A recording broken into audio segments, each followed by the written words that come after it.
What's up, kinfolk? Kronos and Kin here with Session 2 of the Kronos and Kin campaign in Velkarth. We have Tim playing Buchaka. We have Andrew playing Grunin. We have Whitney playing Ilana and Brandon playing Huldra. We are going to get into this starting off with our Session 1 recap. We did 6 hours, y'all. You know because you watched all 6 and I know it. But Session 1 was called Ashes on the Wind. Session 2 is Echoes in Silver.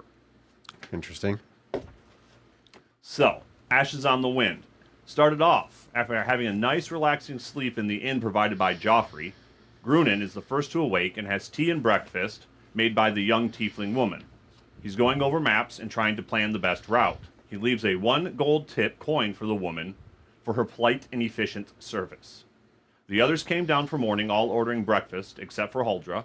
Asking the barmaid's name, they discovered that she had no name, but went by Miss. The adventurers were then told by Miss that she wanted them to be careful because many adventurers do not return. Upon that info being released, Claude, who had quietly been standing in the doorway, cleared his throat at Miss, who then went about her chores. When ready to leave, Claude told the party that he was to escort them to the northern gate. On the way to the gate, Claude gave Buchaka a box with a way to steal a broken artifact case in it. A box with a way to seal a broken artifact case. So he gave you the seals. Claude also tells them they have 2 weeks to report back to Rimehold or to Dusk Hollow through message or in person on the status of the job. The team began their journey traveling and talking, sometimes about their own lives and other times about the weird mission that they are on. As time grew closer toward night, the team noticed some weird tents and lights in the distance. Buchaka and Huldra, thinking to sneak up there, went ahead to look. Buchaka slithered like a snake in the weeds as Huldra traipsed and stomped his way through the tall grass, not even remotely sneaking. Huldra was greeted by a frogman named Jeremiah, who told him, and the now standing Buchaka, that this was a traveling carnival put on by the most generous Wasilia Karwan. Huldra imbued a stone with the message, "It's safe," and Buchaka threw it back to the feet of Grunin, who looked at the rock as the safe signal, never examining it any further for other messages, throwing it over his shoulder, and Grunin and Ilana went toward the fair near their mates. After listening to the spiel about the games and prizes, the teams decide to have fun, much to the dismay of Grunin and the confusion of Ilana. Upon entering, they were told to register with the bearded lady at the front desk if they wanted to join the games. This bearded woman had long golden locks flowing from her chin that rivaled Grunin's own beard, and was the perfect dwarven woman in the eyes of even Buchaka. From the bearded lady, they learned the games were Hammer Smash, Milk Jug Toss, Wizard's Quiz, Wizard's Challenge, Ale Drinking Contest, and the Kissing Booth. Which the team with the most positive kisses wins. The team decided to do Hammer Smash first, where they met Glick the Goblin. He told them they had to try and get him to the top of the tower to ring the bell. Grunin, Huldra, and Buchaka seemed to only hit the goblin halfway up, but an annoyed and dismissive Ilana nailed the paddle so hard the goblin rang both his and the game's bell at the top. After playing Smash Hammer, the team played Milk Jug Toss, where they met Gluck, and he was rubbing butter on the rims of the milk jugs. Grunin made none of the balls. Huldra and Ilana and Boo all got 2 of 3 balls, even after Gluck rubbed some extra grease on the milk jugs. They went for the Wizard's Quest, where Glack was wearing a poorly designed white beard wig. He asked the team 5 questions, to which the team got all correct. Wanting to save drinking and kissing for last, the team went to the Wizard's Challenge, where Vicini waited for them and had them pick from 5 glasses with a liquid in it. Buchaka ended up grabbing the wrong drink with the hair of the hair liquor in it. They moved on, but not before Vicini began hitting on them. Moving to the drinking challenge, they met Glunk, the drunk. And after 1 beer, Ilana could stomach no more, and the rest of the party could only get another drink down each. We then moved to the kissing booth, where Huldra excitedly went first and kissed Glunk, the tiefling Miss, who both liked the kiss, and Glink, who did not enjoy Huldra's smooch. Buchaka went next and was greeted by Jeremiah the Frog, who did not enjoy his kiss. Ilana decided to go next, and to her dismay, Vicini was first, followed by Glank, who both liked her kisses, but when a handsome young male showed up for a kiss, Ilana failed to meet expectations. The underdog, Grunin, was met first by the bearded lady, who loved the kiss so much to Grunin's liking. Liked the kiss so much, even to Grunin's liking. Sorry. She was followed by a young woman who showed up and whose nose was tickled by Grunin's beard. She still enjoyed the smooch. She was followed by Uga, who took her kiss, and a random man approached who did not like the kiss from Grunin. After this, pylons erupted with light that sent a wave to each character, affecting the stat that the game they scored worst in was based on. Once the kissing booth was over, the party went to the ale tent, where Grunin drank 19 beers, Haldra 18, Buchaka 15, and Ilana 8. During this time, Vicini showed up to flirt with Ilana and was scared off by Buchaka and Grunin in Goblin tongue. Now properly lit, the party was ushered out to hear the scores from the games. Finding out they won, Ilana, the less drunk, claimed the prizes: a rabbit's foot that once rubbed 3 times produces a rabbit familiar, and 100 wooden tokens for the next time they run into the fair. After collecting the prizes and getting ready to leave the fair, Haldra created a minor illusion, another kissing booth, and proceeds to kiss a hefty woman several times. The fair, now closed, and the drunken team seeing a wide range of paths ahead, although there were only 2, takes far too long discussing which way to go, knowing the DM is just going to have them go where he wants them to anyways. Once selecting the path, they come across The Place, a tavern filled with hobgoblins, happy to see the winners of the games. Within a couple of hours, the 6 hobgoblins and 4 characters, drank 93 ales, and drunkenly go to what they thought were the hobgoblins' home. Waking to banging and yelling, they find themselves face to face in the morning with Uga and Chaka, the bugbear siblings, mad about their home being used and messed up. After paying some gold and leaving some berries and rations, the team is quite tired and ill, and they begin down the road once more. After a shorter day's travel, they find a place to bed for the night, and then begin hunkering down. Buchaka takes the first watch, and shortly into the night hears shuffling, then shouts to alert the team. He shouts, "Halt, stop, who goes there?" Awakening the team, but also causing the foul creature to make a call of his own. The team, now faced with 5 whites, begins fighting, while still hungover and weakened from the previous day. After a short while, the first white to fall causes more of the others to run in fear towards what appears to be their graves. During the battle, one clambers down into its grave and puts 2 gold coins over their eyes. It goes back to a restful slumber, while Ilana strikes the final foe, getting green goo on her staff. Once they gather their bearings and thoughts, the team realizes these graves were ransacked, and they bury the rest of the defeated whites and place coins over their eyes. Haldra says a prayer for the poor souls. They bed down once more, with Haldra's forest defender taking watch so they may all rest. The next day, feeling much better, they hit the trail to Ralderain. Talking of creatures of the night before, and how even though they caused trouble and had some mishaps, the fair was quite nice. They got closer to Arvindale, and Ilana tries hiding behind Buchaka, but a passing guard recognizes her and begins chastising her until the amulet of excommunication is put back on. The team, seeing her shame, tries to tell her not to worry, no judgment will pass among the party, and Haldra turns the amulet through a magical illusion into a jewel to help ease Ilana's mind. They travel a while longer. They begin hearing scraping, jingling, chains, and grunting. Buchaka and Grunin move forward to check out the noise, seeing a construct dragging a coffin. They follow it for a while and come upon a tower. The construct stops, and his master Varneth, a necromancer, opens the coffin and began raising the dead inside, when Haldra, without hesitation, or communication, or forethought, shoots a firebolt at the coffin, forcing the team into battle with the construct and Varneth. Varneth, irritated, tried to communicate his lack of wrongdoing, and asked why the party got involved, to which Grunin answered that the dead must stay dead. A long battle ensues, Varneth, from range, using magic on the team, and the construct up front waylaying with the party. The construct goes down. Varneth, seeing this, uses his strongest necromagic, blinding and injuring the team. Ilana, the only member with sight, does her best to hurl hurl magic, and pull Varneth's attention. When the rest of the party gains their sight back, Haldra somehow grows several feet and pulls out a pistol, which stuns Varneth with electricity and allows Buchaka to finish Varneth. The party takes time to bury and say a prayer for all 3 bodies left on the field of battle, but not before Buchaka takes a prize of his own, some vertebrae. After the small funeral, the team decides to climb the tower thinking there is magic in the upper levels. Once reaching the top, Grunin is face to face with his friend Frogan, who asks about his dagger. Buchaka sees his mother, who wants to talk to her grown son.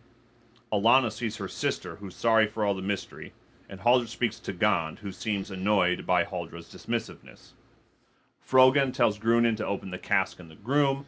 Grunin then asks Alana to use her dagger on the small chest. This infuriates Gond, who intervenes and makes the illusions fade. He scolds the team after putting the cask in a chest with his symbol on the side, telling the team this will help contain the evil from the relics they find. The team, then blinking away the fogginess, sees that the tower and all that was in it is decrepit and falling apart. The team beds down for the night, talking of how that battle was close, and Grunin, shaken with his conversation of Frogan, speaks of his fear of anything happening to the team. The next day, they begin the last leg of their journey to Ral Doraine, and traveling has no issues. They make it to the site to have Alana's dagger begin twitching like it did at the tower the day before, signaling a relic is nearby. When Alana and Buchaka and Stu the Rabbit begin to look for the relic in the death-scarred terrain, Grunin is verbally attacked by a group of relic hunters, Relic Acquisition Team 4, who claim right to this find based on longevity of service alone. When steel was about to be drawn, a figure emerges and takes the heads off the team in one swing of his blade. Kicking their heads aside, he introduces himself to Grunin and Haldra as Sir Cauldron Vane, a paladin in the Order of the Ashen Vow, an ancient order of knights. He presents the team with 4 options: fight him and die, leave and drop any pursuit of relics, and hope the world forgets them, be a double agent giving the relics to Ashen Vow and telling Joffrey there was an issue at the site, or continue bringing the relics to Joffrey, but reporting any findings to the Ashen Vow through their network of contacts. The team picked double agents giving Cauldron the 1 relic at the site, but making no notion of the relic they found the previous day in the Wizard's Tower.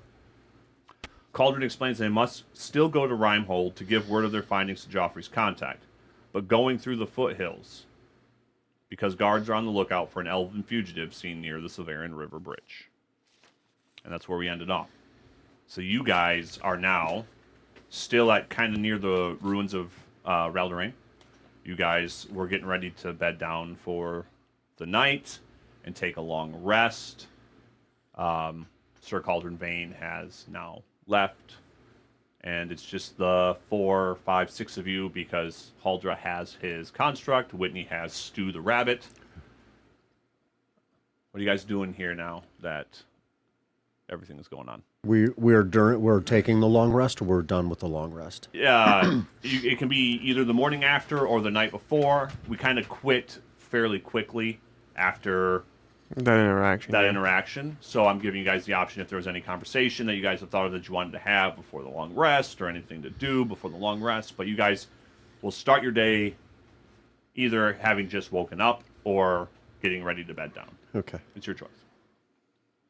Are we all in agreement on the plan here with keeping this relic that we have with us hidden? We didn't really have much time to talk with Sir Cauldron Vane nearby. Yeah. I think we keep this relic hidden. We don't report it to anybody but ourselves. That way we have a bargaining tool, if you will, a piece of maybe something bigger, maybe some ultimate magic or something like that. But definitely keep the one we have hidden. And then going forward, would we just start handing these over to Sir Cauldron Vane? Well, we don't know him that well, so we don't know what he's going to do with them. Right. So. Yeah, we don't know him at all. No. And maybe he's not the good person he says he is. Maybe he's in it for himself. Yeah, I don't know. Yeah. That's why I wanted to keep agents. this relic hidden from, well, everyone.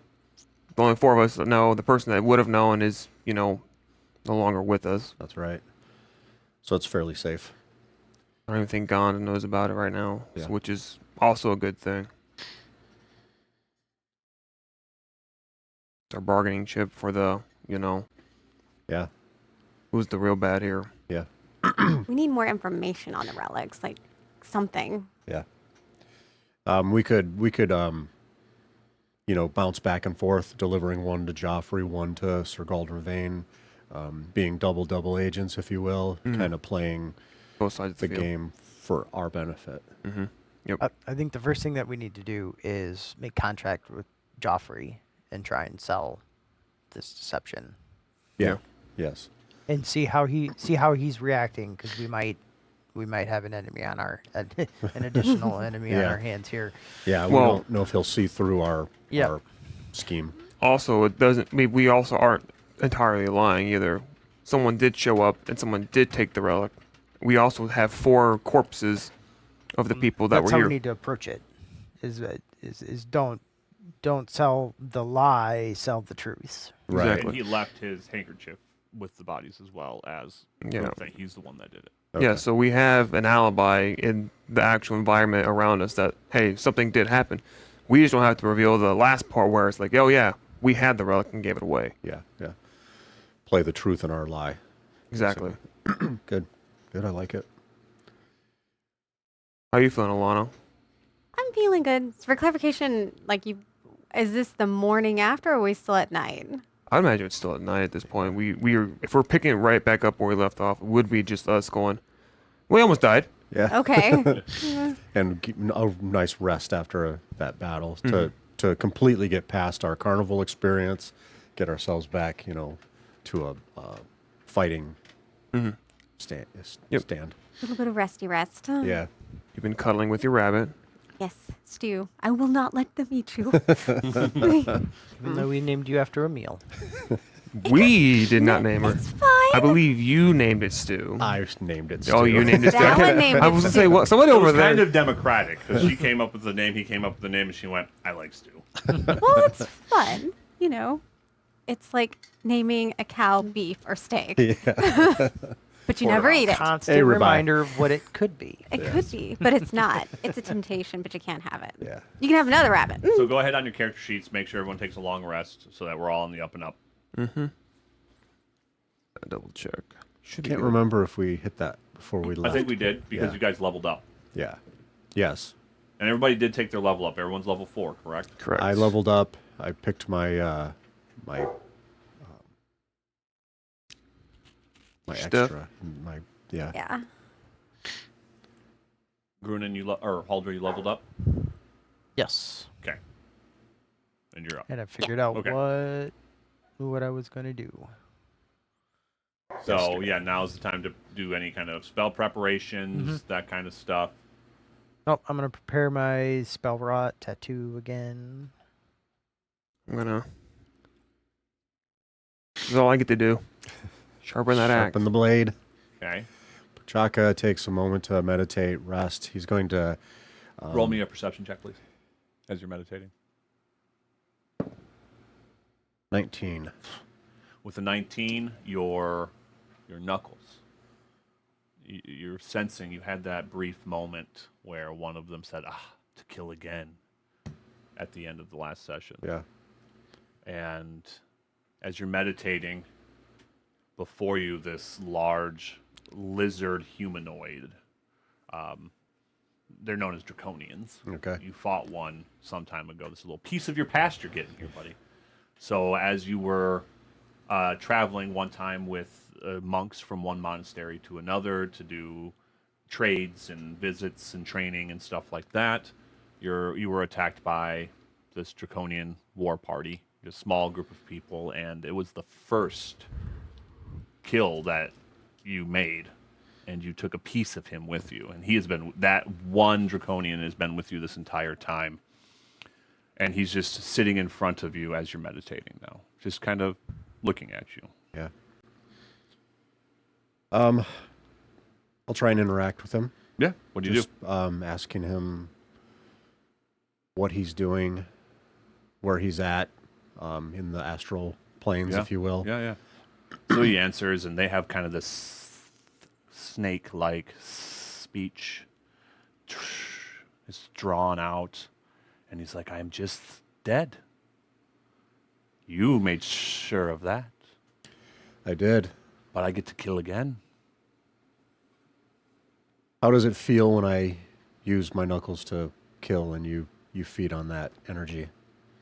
I feel alive for the first time in years. Okay. I'll continue to use you. Is there a path back to reality that you could benefit from this? He just shakes his head. No. Good. I'll continue to use your vertebrae to benefit, and Yes. We'll communicate again when I have time. And he just kind of gets up and kind of does this walk and dissipates into nothing. Interesting.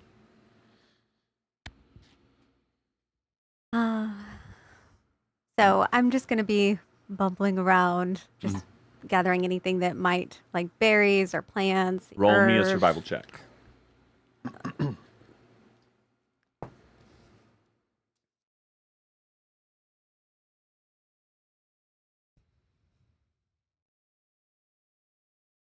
Okay, so 20. 20. Yeah, 15 plus You 5. find 10 berries and 2 suspiciously unhealthy looking mushrooms. Oof. 10 berries. Like unhealthy edible or unhealthy like they're decaying? Unhealthy in their edible properties. Okay.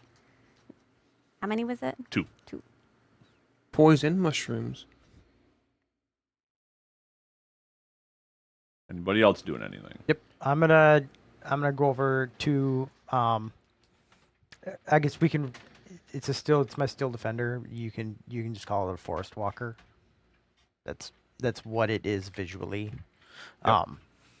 So I go over to the forest walker and I just make sure it's okay, and then I do the same thing. I kind of investigate our immediate surrounding,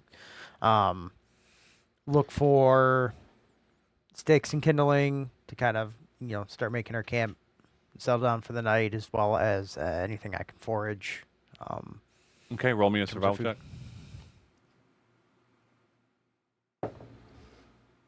11. Plus anything from your survival? Oh, it's 11. Okay. Yeah, Alana got everything. Gotcha. It's still nighttime. Before we go to bed, I'm going to make a prayer for safe travels through the foothills. Okay. Very good. What do we got? Everybody gonna go sleep? Yep. I will take first watch. Perfect. Instead of you making first watch, how about we use the Forest still walker. defender? It's still there? Yep. Okay. Yeah. It's until it dies or I unsummon it. Okay. So it's kind of a permanent. But if you need to companion. take time to do whatever you need to do, Yeah. you have plenty of time in this night to do that and get you Yeah. long rest. Okay. Yeah. Yeah. So, I'll take like an extra hour to gather up.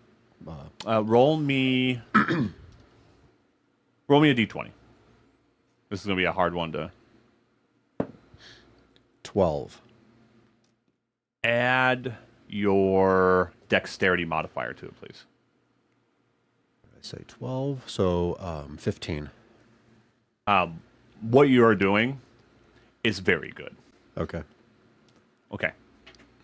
Everybody goes to sleep. Yeah. We wake up to birds chirping, something you guys haven't heard in a while. You wake up to you're on a beach. You were on a beach when you went to sleep. You were surrounded by walls. It's all gone. Oh. The ruins, the walls, it is no longer there. It is the beach as you remember it during the war. It is just a beach. Do we see on the ground any You see no evidence that anything has been there Okay. in a Are very the, long time. are the bodies still nearby? Oh yeah, Okay. anything that happened is still relevant. Just the ruins themselves are gone. Interesting. It appears this ground is healing itself as we are taking care of the relics and sealing the artifacts. Yep. Yep. Or I thought maybe it's 2 different timelines. Or since these are pieces of a god, are these relics bending the current reality in its Yeah. vicinity? Like, Because this isn't the first time. The other time was when we took the first relic from the tower of the necromancer. When we were first there, it was furnished, looked lively enough.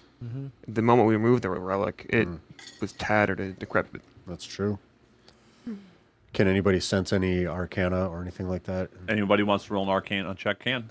I mean, Well, one person can roll, and then anybody who wants to But- help. the feat I took, I don't know if you noticed, the feat I took drastically changed my passive To what? perception. I've passive investigation of 19 and Yeah, that doesn't perception of apply 16. to this. Yeah. The passive only applies when I'm sneaking up on you or have something Gotcha. going on around you. But if you want to help boost, you guys can all roll an arcana check and we can add it to Buchaka's roll. I mean, Okay. mine's I- I've definitely I've got +6 in Arcana. Okay. So. What'd you roll? 8 with my modifier. Okay. I rolled 13. 17. 17. So with you guys helping Buchaka, yeah, there's not magic here. There's just an absence of what was here, what you remember interacting with. Okay. Can we smell anything different? No? No, it's just gone. You're on a beach. I mean, it smells Like a beach? healthy. Yeah. The birds, the ant, there's wildlife again. Before it was still, there was nothing. Remember? Yeah. Buchaka noticed that there was nothing. Good. So now life and the normal way of the world as you guys know it is happening on this beach. Waves are making those crashing noises. There was none of that. The water, the river seemed still in this area. There was no wildlife. So now you kind of hear just things in the grass making crunching noises, waves, birds, wind, all of it. It's just normal. Peaceful. Yes. Yeah. I Well, think we this should is- feel good about ourselves helping to heal the land. Yeah, maybe removing the relics. Maybe not know what to do with them yet, but putting them in the box where they're not in the world. Yeah. Throw it in a volcano. A volcano. Yep. Just, I'm going to have to get rights to so many things. I don't know what you're talking about. When we first going to forge them all into rings first. I didn't intend to forge into a ring. Well, I think we should all just get prepped They're for our cold day, rings. get our rations down, our hydration up, and head on. Okay. Uh, We were also making our way through the foothills this time around. As we heard so-called Devane say, they're on the lookout